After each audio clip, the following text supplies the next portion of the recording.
You did the best way you I could. did the best way I could, and now niggas is mad. The reason why niggas is mad because they had Fruity Loops on that machine for about 6, 7 years and didn't know it could do all that. Didn't know they could You throw know what I'm saying? fire.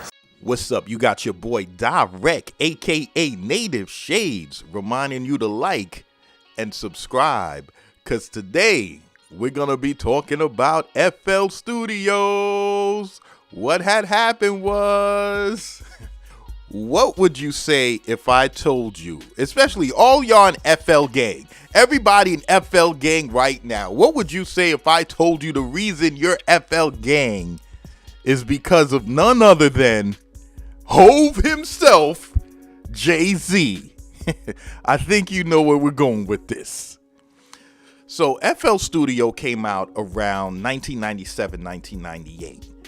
And when FL Studio dropped, you know, there wasn't that many DAWs out. You know, you had Pro Tools, you might have had another DAW here and there. But for the most part, Pro Tools was the industry standard.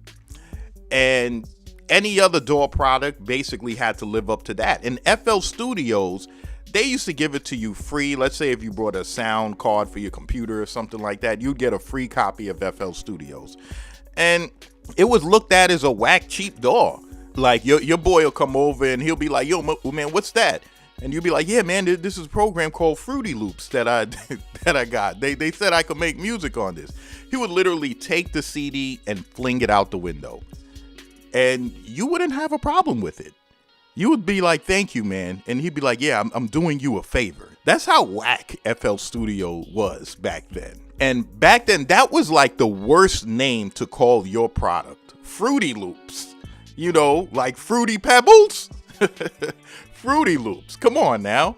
Back then, if you called somebody Fruity, they would take off their book bag, put it on the floor, casually take off their jacket, throw up their hands, and proceed to knock you the F out. FL Studio was known as a whack DAW, basically a cheap piece of software, all the way up from, 98, 99, 2000, 2001, 2002. And then something happened. Somebody decided to fade to black. So Jay-Z comes out with the Black Album. And Questlove lets Jay-Z know about an artist, producer called Ninth Wonder. Jay-Z lets Ninth Wonder hear Change Clothes, Public Service Announcement, Dirt Off Your Shoulders, and another track on the Black Album. All classic tracks on the Black Album. He let him hear it on purpose to just let him know the quality that he's dealing with right here. And he says, I want you to make a beat for me. I want you to use the R. Kelly's A Woman's Threat track, and I want you to sample it. So Ninth Wonder's like, all right, no problem. Jay-Z's like, yeah, I'll be back in 25 minutes. So Jay-Z leaves the studio. Ninth Wonder breaks out the laptop and starts getting busy. He says he didn't have time to, time stretch and figure out all that stuff. So he had to do time stretch the manual way. Just like the video I did on the manual time stretching, he had to do it the manual way and basically squish the two parts together to speed up the track. Because Jay-Z said, the original track of R. Kelly's A Woman's Threat is a slow track. Jay-Z said he wanted a New York bounce, meaning that he wanted the Impeach the President drums. Those drums and that track. So Ninth put it together. Ninth basically put it together. Jay-Z came back 25 minutes later, and he listened to the track and he said, yeah, no, this is it. This is it. Ninth Wonder had the hardest track on Jay-Z's Black Album. Now, as a producer with the hardest joint, people is like, yo, it stands out. Everybody else's track is, Pretty Boy or Club Joints. No, Ninth Wonder had the street track. So Cass is like, okay, well, who's this cat Ninth Wonder? Who's he? Okay, he got a group, little brother, da-da-da-da. Okay, what's he about? So in interviews, they're like, hey, man, yeah, that was really dope what you did on that beat Threat. What equipment do you use? So Ninth Wonder goes, oh, I use a program, Fruity Loops. And people's like, what? Wait, you mean you use an MPC along with an SP1200 and then you do a little something on Fruity Loops? Ninth Wonder was like, no, I just use Fruity Loops. So this blows everybody away. They're like, wait, Ninth Wonder, the guy that made the hardest song on Jay-Z's Black Album, you use Fruity Loops to do that? And he's like, yeah. And like he said, a bunch of people had this joint on their computer and they just never used it or tried to figure out how to use it. But ever since then, let me tell you something. FL Studios, Fruity Loops sales went through the roof. People was getting Fruity Loops left and right, to the point the company said, hey man, it took us 5 years for us to start making real money off of this product because everybody was hacking it. We were getting hacked left and right, but people were buying it. People were hacking it. People was getting Fruity Loops anywhere they can. What made Fruity Loops so attractive was the story of Ninth Wonder at the time, because here you have a new producer that uses what's considered a whack piece of software to make incredible music.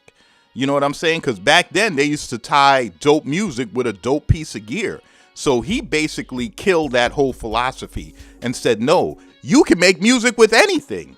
So man, people was rushing buying Fruity Loops. People was like, that was new to making beats, was like, yo man, I'm trying to make beats, man, and I want to use Fruity Loops.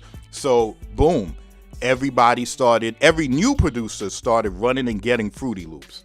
And that was a good thing, but it was a bad thing in a way too, because that ushered in almost a war between the legendary boom bap guys and the new skinny jeans Fruity Loops guys. You know what I'm saying? Because as time went on, every new producer started jumping on Fruity Loops and everything started to change. Styles started to change. Trap music started to just, explode. And as far as a trap producer's weapon of choice was most likely Fruity Loops back then. That was leading the surge of trap music. And the boom bap guys, they was like, oh, okay, these beats, I mean, y'all just got a bunch of hi-hat rolls all over the place and the artists ain't really saying nothing. While the FL Studio producers and the trap guys was like, yo, man, we making money.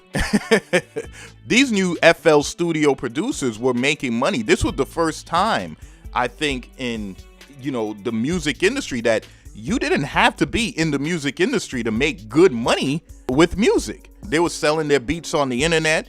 They was putting their beats, doing all types of stuff. You know what I mean? Selling, 10 beats for $30 and everything like that. You might laugh, but it started blowing up. It started blowing up, and it got to a point where Fruity Loops actually dethroned Pro Tools as the industry standard. For years, Pro Tools held the keys to the gate. Pro Tools was the gatekeepers saying, listen, this is the industry standard. You could not go into a studio and not know how to use Pro Tools. Fruity Loops dethroned them as that. Fruity Loops said, nah, you don't need no industry standard no more. We doing what we doing. Now you had FL guys going to a studio now, skinny jeans and all, tight hoodies and all. They'll walk up in the studio and they're like, yo, they'll see some a Pro Tools rig and they'll be like, hey man, what's this Pro Tools rig doing up in here? You guys are old heads or something? What's going on here? And the guys will be like, no, man, we just keep this Pro Tools thing here just for decorations, man. It's like furniture, man. We got a couch here and we got Pro Tools here. We don't use it, man. They're like, oh, okay, thought so. All right, ring up FL, man. We got 20 hi-hat packs to go through. Let's go. FL Studio's piano roll is one of the best piano rolls in any DAW.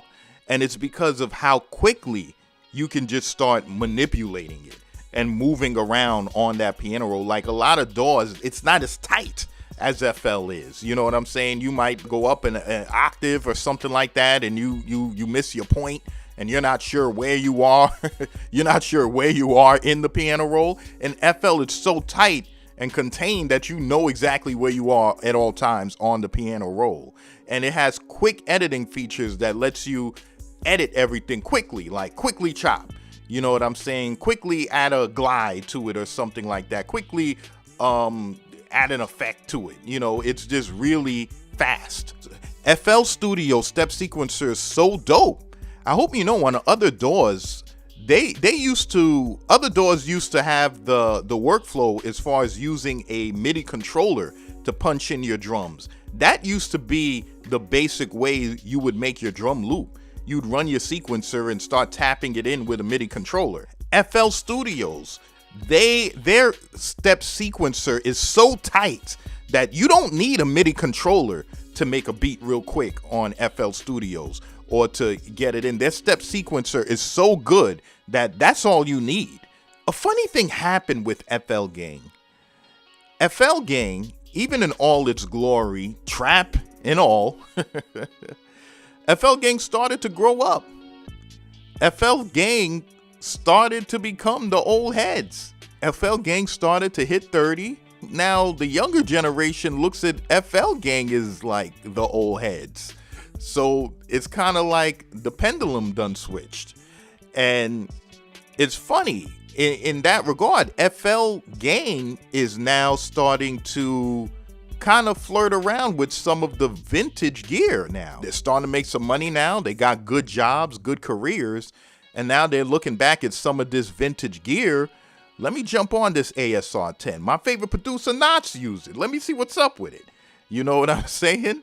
Or, yo, I love them Arab music beats on the 2500. Let me see what's going on with that. So FL Gang is getting older, and now they're like, hey, some of this vintage gear that we was fronting on for all these years, we could pretty much afford it now. So let's pick it up and see what it is, see what's good. And at the same time, the boom bap guys, the legendary boom bap guys that was stubborn and stuck in their ways, are now starting to say, you know what? Let me see if I could flip my equipment to make trap music or drill music and see what's good with it. And they're now implementing more of the trap stuff or the drill stuff in their music. They're like, you know what? I think my MPC 4000 could do some of these legato glides. Let me see what's good with this. So it's funny how things just change full circle. You know what I'm saying? But I know one thing.